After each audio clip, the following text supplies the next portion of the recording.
Ladies and gentlemen, boys and NBs, welcome back to DMZ, and it's been a very long time since I've done a video on DMZ, even though it has such a gigantic player base still. Hopefully, we will see the return with Black Ops 6. There's a bunch of info within the files. For Season 5, I'm still parsing through. An update coming soon on that. Before we get into the guns that you want to use to survive in the DMZ in 2024, make sure to like the video and subscribe if you are new here. And on that note, let's get into it. Alright, so first and foremost, I'm going to cover our 3 snipers that we should be using within the DMZ and the builds to hit shots all of the time and get the job absolutely done. These guns you do not need to hold your breath with. You can quick scope in, slap people. You have incredible velocity. They are just wonderful, all 3. The Imperium is my favorite, however, all 3 are equally as good. And with our first gun, with the MCPR 300, we're going to use the Nil Sound 90. This is for our velocity and to suppress the gun. The FSS OLAV laser for stability, aim down sight, and sprint to fire. High velo as our ammunition to push our velocity through the roof. No long barrel because it just makes it take too long to aim down sight. We're going to throw on the Cronin Lion stock instead to get maximum stability on this gun so we can hit shots from Zaya Observatory to high rise with ease. FTAC Locus SP is the optic I'm going with here. If I'm going to Vondel, I'm going to use the heat source, obviously, or the Drexum Prime. The optic is of your choice. This is the one that I like. For tuning across all of these guns, your options are as follows. For your suppressor, you are going to want to tune for aim down sight and aim idle stability. This is to maximize stats on the gun. We have an incredible bullet velocity on all 3, so that little bit there will not make a difference. For our laser, we're going to tune for sprint to fire and aim idle stability once again. Maximizing that stability is going to make our job easy. For our optic, it's going to be aim down sight speed and to far. The flinch resistance is not a big difference, however that little bit of aim down sight may be what saves your life. With the Cronin Lion stock, we are going to tune that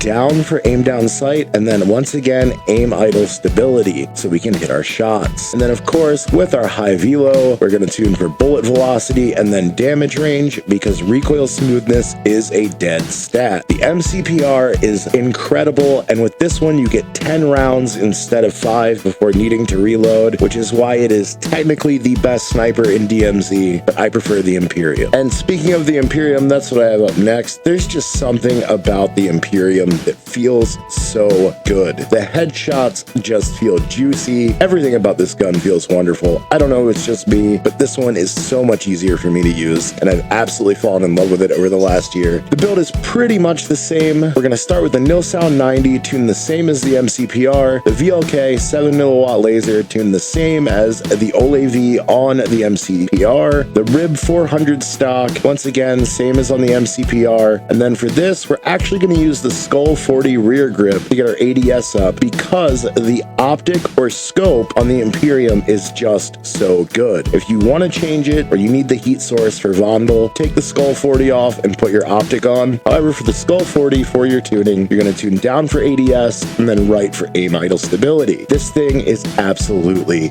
ridiculous. I love this gun. And then of course, we can't talk snipers without talking about the Victus because this is most people's favorite. The Victus is good. I like the Imperium. What can I say? You can't go wrong with any of these 3. They're all fabulous. And this is the Victus. And again, it's essentially the exact same build. However, we're going to use the Bruin counter ops on this to maximize velocity to the absolute roof. Same tuning as before. High velo, just like before. Same tuning. VLK 7mW laser, same as before. FTAC Locus SP, just like the MCPR. Same tuning. And then the FTAC Homeland for the stability. And we're going to tune it exactly the same. All 3 of these guns feel incredibly similar. It's all down to which one you feel like you are the best with. Again, throw the heat source on instead of the Locus or optic of your choice. These guns are absolutely wonderful, and there is no need for the long barrel because that change in velocity, you're not going to feel it. They absolutely clap without it. You're going to be faster than everyone else, so keep that in mind. And all right, let's talk about our big 3 ARs. I'm going to give you a couple of different builds for each gun. First, starting with the M4. M4 because it is Old Faithful and it is just the gun for the job. Very easy to get for contraband, so in that case, avoid the tuning obviously, but it is an extremely easy gun to get your hands on, and it is one of the statistically best guns in DMZ. For the build here, we're going to use the FSS Covert V suppressor to up our velo, but not destroy our aim down sight speed. We're going to use the Phase 3 grip for the stability and recoil control. It feels perfect on this gun. I have min-maxed the stats for almost 2 years now on all of these guns. The Phase 3 is the one on the M4. High velo to push our velocity through the ceiling, get around 950 meters per second on this gun. 60 round mag is our largest option. Then I'm using the Corio REX Pro optic. You can use the aim op, the SC SR07, or optic of your choice. Cronin Mini Pro, whatever. The M4 is absolutely incredible, and this is my regain build, my overall go to Almazi build for missions, and I can absolutely handle myself in PvP. This is the most balanced M4 build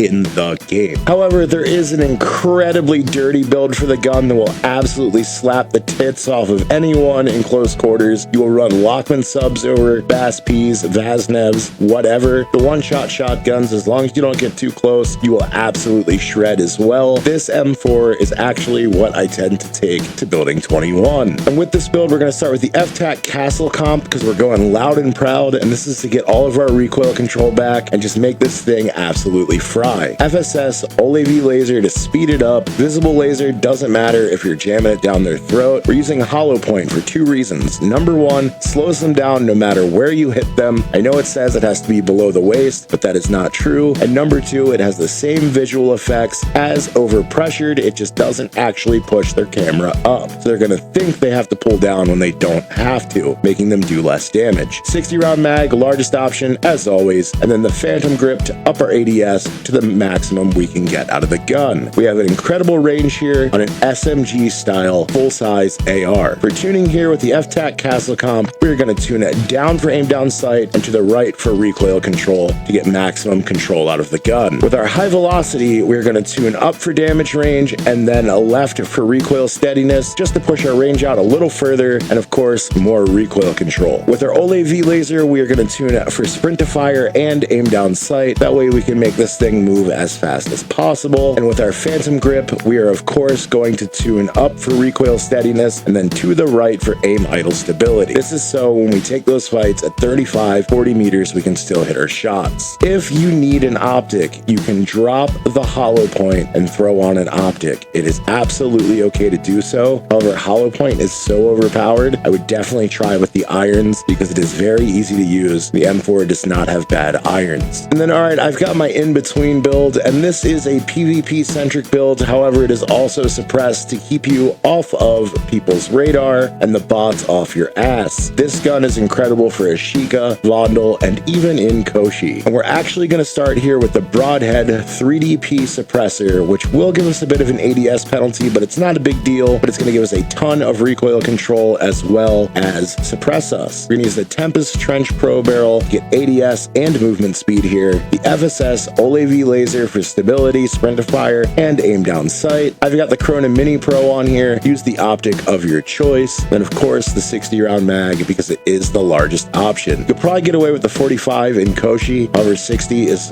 definitely for Ashika or Vondel. You can run this behind a sniper, or you can run it by itself, or even with the one-tapper shotgun and absolutely fry people in CQC. The M4 is the jack of all trades, Old Faithful, so don't forget about it. However, the best in-slot AR is absolutely the M13 Bravo or M13B. It is just a better M4, really. Higher fire rate, less recoil, just absolutely shreds. Once again, we're going to start with our standard all-around build for doing missions while being able to protect ourselves, and we can absolutely push PvP engagements. The build is very similar to the first M4, so just revert to the tuning from the M4, FSS Covert V suppressor, Edge 47 foregrip for stability as well as recoil control. We're going to use the high velocity ammo to push our velo to around 860. The 60 round mag is the largest we have. Then I have the Corio Enforcer optic from the Black Cell Season 5, has the blue reticle. Use the reticle or optic of your choice. The M13 is it. It is him. The M13 is the gun to use in DMZ. I hope you know that by now. However, don't worry, we do have a sweaty build for absolutely shitty shitting on kids, and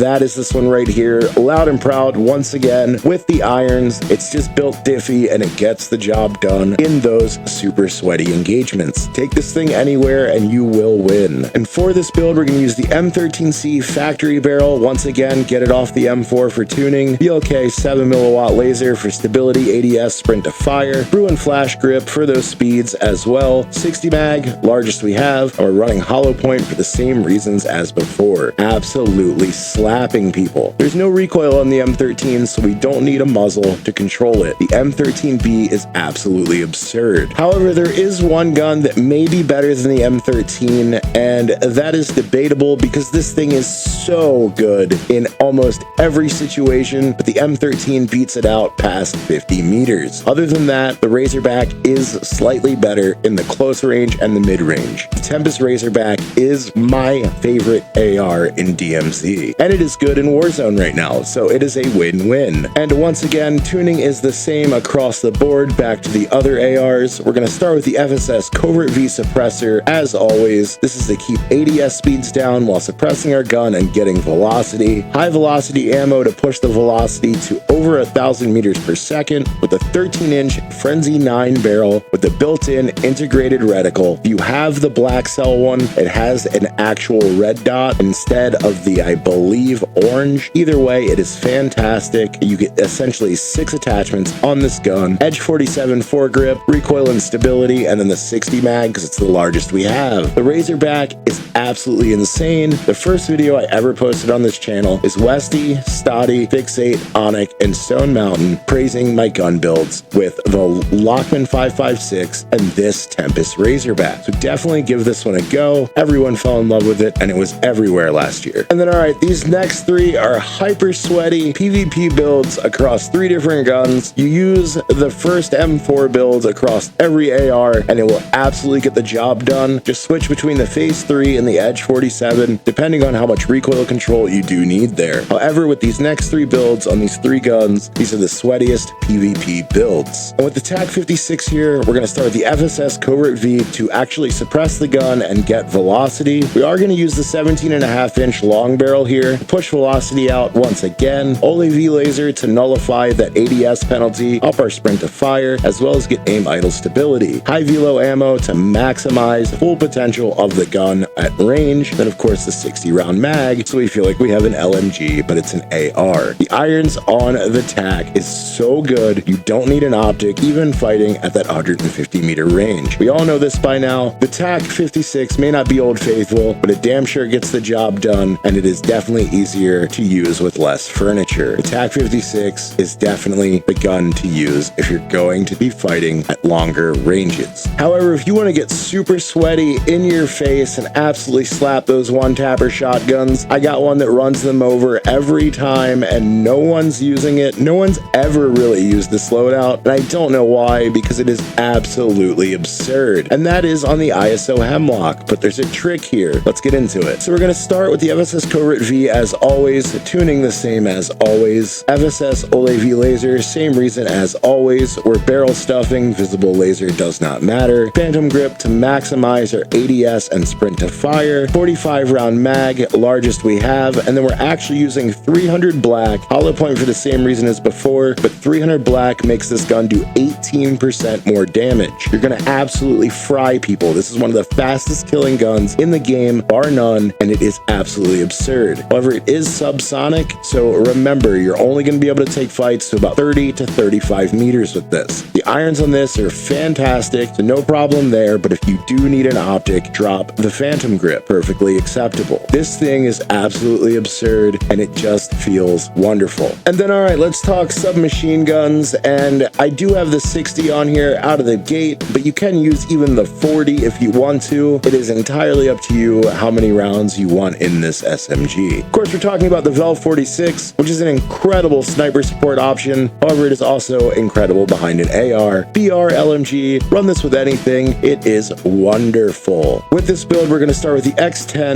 RR40. We're then going to add the LM Series 7 barrel to make this thing move fast, be suppressed, have the stability and velocity that we need. BLK 7 milliwatt laser to up our ADS, sprint to fire, and stability even further. 60 or 50 round mag, it does not matter, than the demo RXT stock. If you do remove the 60 round mag, throw the hollow point rounds in, same reason as before, and tune them the same way as before. As for the rest of the tuning, this goes for all SMGs going forward. With suppressors, you are going to tune for ADS and stability. Then on barrels, you are going to tune for recoil steadiness and aim down sight. Damage range is not a big deal because we're going to be in faces with these SMGs. With our lasers, of course, sprint to fire, aim down, we want as much of that as we can possibly get. And then with the stocks, we're going to tune them for aim down sight and aim idle stability, just so we can get a little bit of it. Aim walking speed, not a big deal. The Vel 46 is absolutely wonderful, and I think you know that by now. However, there is my favorite submachine gun in the game, and I just can't quit it, and that is the MPX, or the BAS-P, the BAS-P, the BAS-P bagel, whatever you want to call it. This is statistically the best SMG in the game, has the best range and TTK combination to get everything done at all ranges. The Lachmann Sub may beat it out up close, but the Lachmann Sub falls off at half the distance. For the BAS-P, we're going to start with a 10.5-inch Bruin Typhon barrel to suppress the gun, give us recoil control and velocity. We can use the VLK 7mm laser. Once again, doesn't matter if they can see it, we're stuffing this down their throat. Aim speed, sprint speed, and stability. Bruin Flash V4 stock so we can run fast and get where we need to be. D37 rear grip for some recoil control, and then 50 round drum is our largest option, but it's gonna feel just like a 60 on any other gun. And then we do need to cover tuning for a rear grip, which is of course aim down sight and sprint to fire. We're gonna max that out. However, I mentioned it before because it is the creme de la creme, and it's just simply the best SMG in the game. If you're running an AR, run this behind it. You can even run it behind a sniper if you're good and absolutely fry people. This is statistically the best build for the Lachmann Sub in the entire game. And what we're gonna do is start with the X10 RR40 for velocity, for recoil control, and to keep us suppressed. VLK 7mm laser. Doesn't matter if they see it, because when they see it, it's going down their throat. This is for aim speed, sprint speed, stability as always. We're gonna use the Lachmann TCG10 rear grip for recoil control, and then the 40 round mag is more than enough. However, if you want the larger, go ahead and do it. And then our last attachment in the FT mobile stock, not only does this give us a bunch of aim speed, movement speed, this also gives us 18% to our range. Though even though it's only a 13-meter range statistically, it's actually good all the way out to just under 18 meters. We tested this constantly, and I just tested it again last night. It still works in DMZ, and it works in Warzone as well. The Lachmann Sub is the king of the submachine guns. I don't like to admit it because the BAS-P is my favorite, but this is your best bet. Also, recreating this build on the Vaznev will give you an incredible ground loot right off the bat contraband submachine gun. It's the same build, just use the stock that matches on the Vaznev. And then, all right, y'all, I wanted to revisit the DMZ and give you guys what I have been using in the last couple of months while playing DMZ. I'm on my third account here. I'll probably start a fourth for yet a fourth playthrough, so stick around. I'll be live when I do so. I got a big video coming out on DMZ actually, but until next time, boys, leave me alone and like the video. When it all falls apart,